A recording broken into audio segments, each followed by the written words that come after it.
rank ordering values, and I would say that's the spiritual problem.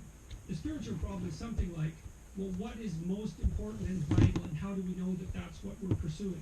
And that's the fundamental religious question, which is, what is it that is of most value? What should orient, in the final analysis, what should orient us? So you see that expressed in stories like the Pinocchio story, for example, which I use consistently because, well, it's a work of genius, and millions of people have watched it and found it compelling, and so it's a cultural phenomenon, and so it's worthy of inquiry. But so Geppetto orients himself to a star, and so he's properly oriented, right? He lifts his eyes above the horizon to something glittering and bright in the darkness. He's properly oriented, and that's why he can raise Pinocchio to be something other than a puppet, right? He can raise him up to be a fully developed human being. Now, it's a religious issue, and the question is, well, what is the star that should guide us? And, well, that's something we have to talk about an awful lot. I mean, I'm interested in hero mythology primarily because the stories we tell one another and have told one another from time immemorial constitute our attempts to orient ourselves properly in life towards whatever the highest value might be, and it's part of an ongoing discussion that the whole human race participates in. That's part of the process by which we identify and rank order and communally celebrate, let's say, and pursue our values. And it's of crucial importance to do that ritually and dramatically and also explicitly and philosophically.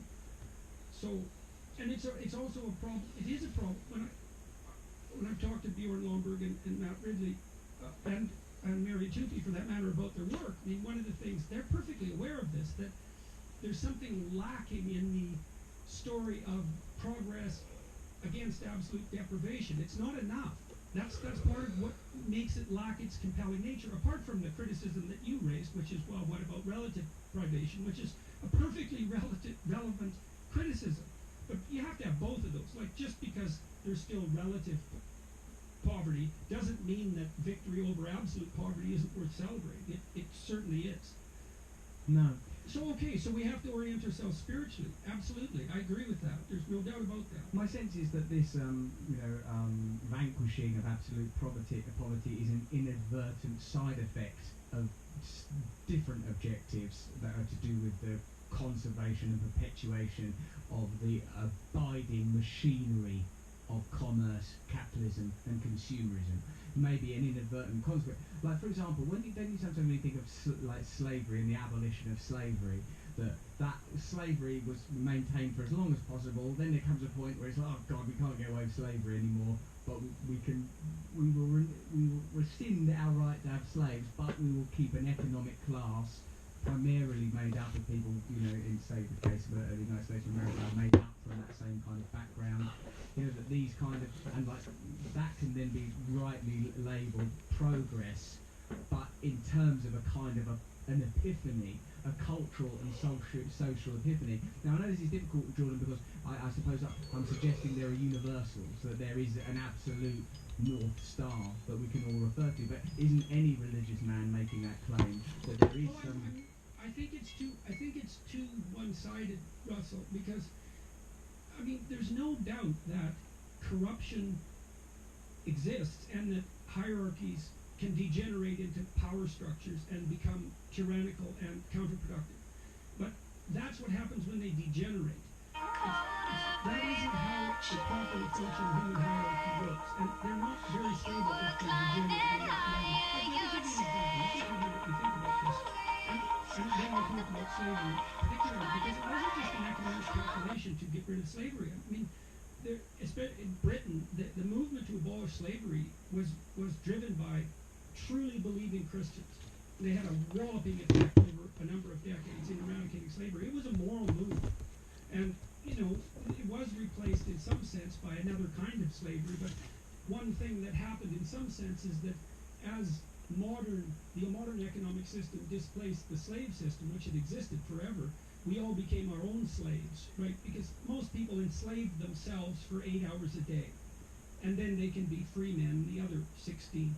And so we've substituted our own slavery and the slavery of machines for the slavery of others. And that wasn't only technical, it was also a moral decision. And I don't think you should discount the moral striving that went into that, because it's an important part of the historical record. And you don't want to ignore the contribution of moral people in the past to our progress, right? Because it gives you a very dim view of humanity. Lots of people knew slavery was undesirable and wrong, and risked a tremendous amount to move beyond it. Actually, So, I wouldn't discount that moral contribution, with regard to any of the great cultural conversations and conflicts. But what I feel is that the inverted commas, the system is most adept at absorbing what is required and repackaging. For example, when British colonisation of India ended, we sort of soon see the establishment of economic entities that are enable a continuum of comparable relationships. So ordinary life for many people in that region doesn't significantly improve. I feel that most of power that is conceded under the condition that it doesn't affect the interests of the powerful significantly.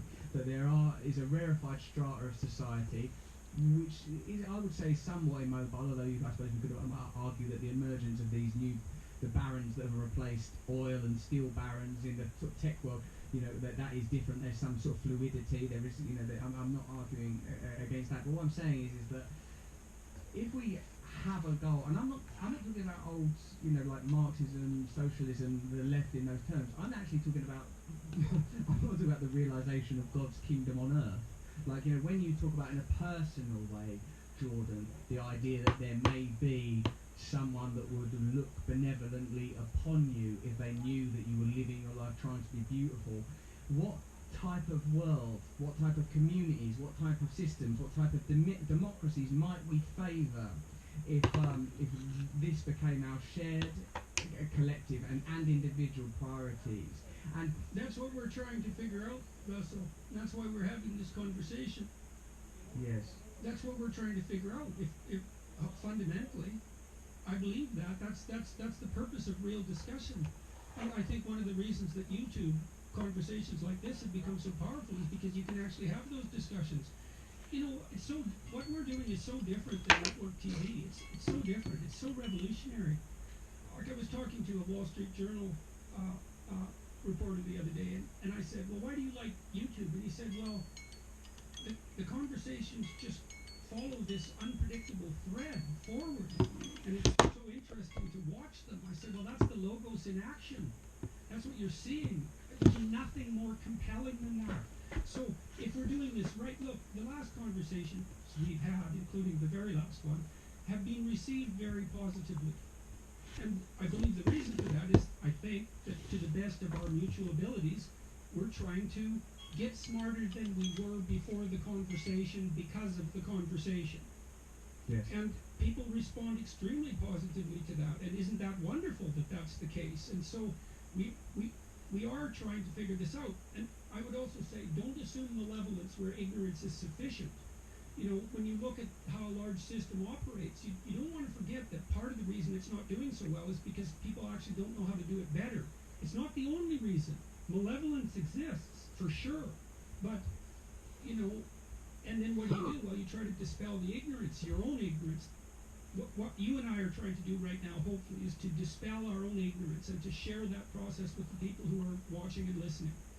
I believe that the reason that you had such a profound impact in your sort of roaring campaign through identity politics, through maleness, is because, to me at least, it seemed as an observer, it's underwritten by years of clinical practice, a deep understanding of Jung, and you were genuinely orating on the conquering unconscious territories, of awakening out of the unconsciousness. And like when you say that now, don't assume malevolence when ignorance will suffice, and they know not what they do. Most people are unconscious, our systems are unconscious, but for me there is a reason that mainstream media prohibits and precludes certain types of discourse, favours other types of discourse, and this for me is because there is let's take it apart for a minute. Let's take it apart, because we'll start with the ignorance before malevolence issue, and so we'll look for non-moral reasons first and then go to moral reasons. And I think that's a safe approach, because you don't cast stones any more than necessary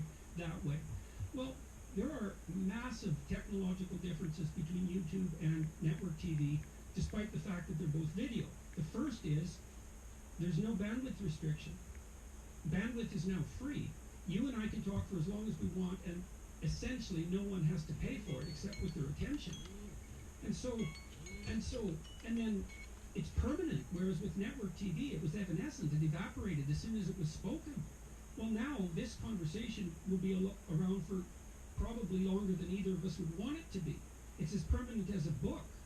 And what that means too is that I don't have to assume that my audience has a limited attention span or no memory anymore, because they can go. I know that they can go out and find out things on their own. And so when I go to do a network TV interview now, it feels like I've transported myself back in time to 1950. And the person I'm talking to, when I'm sitting in the green room before the interview, they're a person and we have a conversation, but as soon as the cameras go on, they're no longer a person. They're a puppet of a machine. And I'm not saying that critically. I'm saying because the bandwidth was so incredibly expensive, there wasn't time for experimentation. It was too expensive, and so everything the interviewer did was scripted. Well, then it was scripted according to essentially the dictates and interests of the corporation, obviously. And so then what you end up on with network TV is a discussion with a talking head representing that monolithic organization. You're not talking to another person, and if you were, that person would get fired, right? Because they would now be an individual instead of this immense machine that was necessary because the communication technology was so expensive. You start with that, and then you might say, well, and furthermore, it was warped by the fact that the corporations of a certain size are protecting their existence, which of course they are, and so are the people within the corporation. Of course they are.